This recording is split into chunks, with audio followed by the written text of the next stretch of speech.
अय्युहल्लज़ीना आमनू सल्लु अलैहि वसल्लिमु तस्लीमा, या ईमान वालों खूब खूब नबी पर दुरूद व सलाम पढ़ो। तो ये दुरूद व सलाम पढ़ना यहाँ भी काम आएगा और हश्र में भी काम आएगा। तो ये अल्लाह के महबूब सरकार मदीना सल्लल्लाहु ताला अलैहि वसल्लम की इत्तिबा करना और इस जिंदगी में उनके गीत गाना, उनकी तारीफ बयान करना, ये अल्लाह को महबूब है। यही दुनिया की कामयाबी, दुनिया की नेमतें पाने का सबब है। यही आलम बरज़ख में जा करके जन्नती हवाएं पाने का सबब है। यही दोज़ख की खिड़की से निजात पाने का सबब है। यही मैदान महशर में जो सूरज जो है सवा नेज़े पर होगा, उसकी गर्मी से बचने का सबब है। मुसलमानों, अपने दिलों में सहाबाए किराम जैसी मोहब्बत, अल्लाह के महबूब की सहाबाए किराम जैसी मोहब्बत बसा लो कि उन्होंने मोहब्बत रसूल में अपनी जिंदगी गुजारी। हजरत फारूक आजम अमीरुल मोमिनीन थे कि हजरत बिलाल आए। हजरत बिलाल आए तो वो बैठे हुए थे। हजरत फारूक आजम अमीरुल मोमिनीन आधी दुनिया के बादशाह बैठे हुए थे। जब हजरत बिलाल आए तो उन्हें देखते ही, दरवाजे में, अभी मस्जिद नबी के दरवाजे में देखते ही हजरत फारूक आजम खड़े हो गए। आधी दुनिया के बादशाह वो खड़े हो गए इस्तेकबाल के लिए। लोगों ने कहा कि हुजूर अमीरुल मोमिनीन, ये मामला क्या है? खड़े हो गए कि अल्लाह के महबूब के प्यारे बिलाल आ रहे, उनके इस्तेकबाल के लिए मैं खड़ा हुआ। तो करीब आए तो अपनी जगह जहां मसनद थी अमीरुल मोमिनीन की, उस मसनद पे हजरत बिलाल को बिठाया।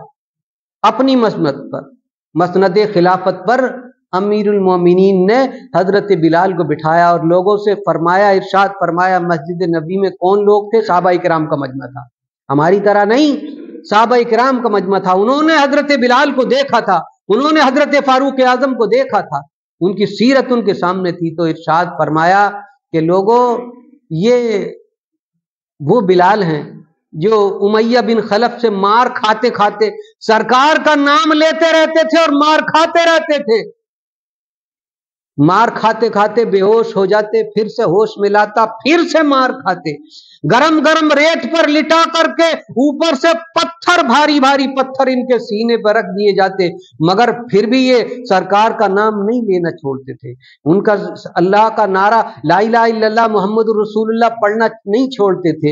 ये वो बिलाल हैं। जब मक्का फतह हुआ और तमाम काफिर सब के सब सरकार के सामने सर झुकाए यूं खड़े थे, और उस दिन नारे तकबीर से पूरी फजा मक्के की गूंज गई थी, और बुत जो खाना काबा में रखे हुए थे वो तमाम तोड़ दिए गए थे। अल्लाह अकबर की सदा बुलंद करने के लिए सब कोशा थे कि मैं भी आज मैं अजान पढ़ूं, आज मैं अजान पढ़ूं।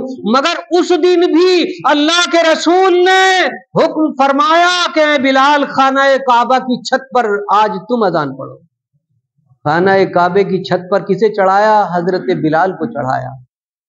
जब चढ़ गए हजरत बिलाल तो पूछने लगे, सरकार मैं अगर मदीने में था तो खाना काबे की तरफ को मुंह करता था, बदर में था तो खाना काबे की तरफ को मुंह करते अजान पढ़ता था, और जिस जगह भी गया उस जगह खाना काबा की तरफ को मुंह करके अजान पढ़ी। मेरे मौला आका, आज आपने छत पर चढ़ा दिया है, अब मैं किधर को मुंह करूं, अब मैं किधर को मुंह करके अजान दूं? तो सरकार ने मुस्कुराते हुए इरशाद फरमाया, बिलाल हमारे तरफ को मुंह करके तुम अजान। ये देखिए, ये हाजी आओ शहंशाह का रोजा देखो, काबा तो देख चुके, काबे का काबा देखो। तो सरकार काबे का भी काबा है कि जब काबे की छत पर हजरत बिलाल को चढ़ा दिया तो फिर उन्होंने सरकार मुस्तफ़ा सल्लल्लाहु अलैहि वसल्लम की रुखे ज़ेबा कि जिसके बारे में अल्लाह तबारक व तआला ने कुरान पाक में इरशाद फरमाया, वद्दुहा वल्लैलि इज़ा सजा, उस चमकते हुए चेहरे की कसम, यानी चेहरे की कसम भी अल्लाह तबारक व तआला ने कुरान पाक में खाई है। तो सरकार के चेहरे पर निसार हजरत बिलाल हो गए तो वो सहाबाए किराम के इमाम हो गए, मसनत खिलाफत पर खुद हट गए और उन्हें बिठा दिया। ये क्या था मुसलमानों, समझने की बात है। ये किस्से कहानी की बात नहीं है, बल्कि ये दर्स इबरत है जिंदगी के लिए कि हम इस दुनिया में किस लिए आए हैं। दुनिया में किस लिए आए? इसीलिए आए हैं अल्लाह और उसके रसूल की हम इत्तिबा करते रहें। परेशानी आती है, पहले भी आई اور انبیاء کرام کو بھی آئیں، اور سرکار مصطفیٰ صلی اللہ تعالی وسلم کی زندگی کا ابتدا سے لے کر انتہا تک، یعنی بچپن میں یعنی پیدا ہونے سے پہلے ہی 52 دن پہلے والد کا سایہ سر سے اٹھ گیا، پریشانی۔ 6 سال کے ہوئے تو ماں بھی اس دنیا سے رخصت ہو گئی، پریشانی، یعنی یتیم در یتیم ہو گئے۔ اور 8 سال کے ہوئے دادا جو پال رہے تھے وہ بھی اٹھ گئے۔ 12 سال کے ہوئے تو دادی بھی چلی گئیں۔ حضرت ابو طالب جو شفیق تھے وہ بھی جو ہے شاب ابی طالب سے باہر آئے، چلے گئے۔ حضرت خدیجہ الکبریٰ جو آپ کی پیاری بیوی تھیں وہ بھی چلی گئیں، اور آپ کی 3 لڑکیاں آپ کے سامنے ہی فوت ہو گئیں، ایک حضرت فاطمہ الزہرا بچی ہوئی۔ سرکار مصطفیٰ صلی اللہ تعالی علیہ وسلم نے جنگ بدر میں، جنگ احد میں اور جنگ خندق، جہاں دیکھو پریشانیاں ہی پریشانیاں، کئی دن ہو جاتے تھے بھوک و پیاس سے۔ یہ سرکار، ان کی سیرت ہے مسلمانوں، جن کے لیے دونوں جہان بنے ہیں۔ اگر وہ نہ ہوتے تو ہمارا وجود نہیں ہوتا۔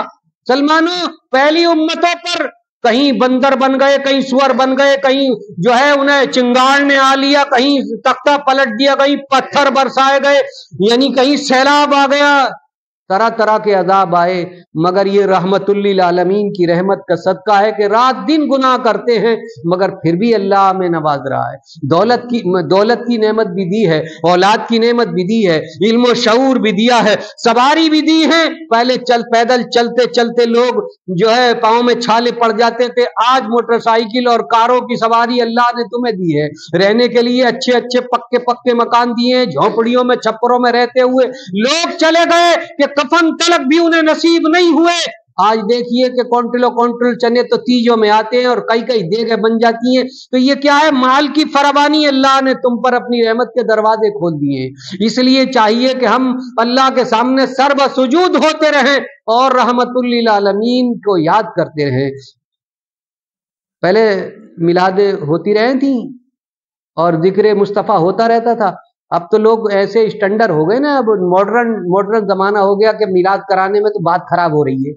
میلاد کرانے میں بات خراب ہوتی ہے، وہ تو ناچنے میں ہی ہے جو بھی شان ہے۔ اللہ تبارک و تعالی ہم سب کو ذکر مصطفیٰ صلی اللہ تعالی علیہ وسلم کرنے اور سننے کی توفیق عنایت فرمائے، ہماری گناہوں کو معاف فرمائے، آمین۔ وآخر دعوانا ان الحمدللہ۔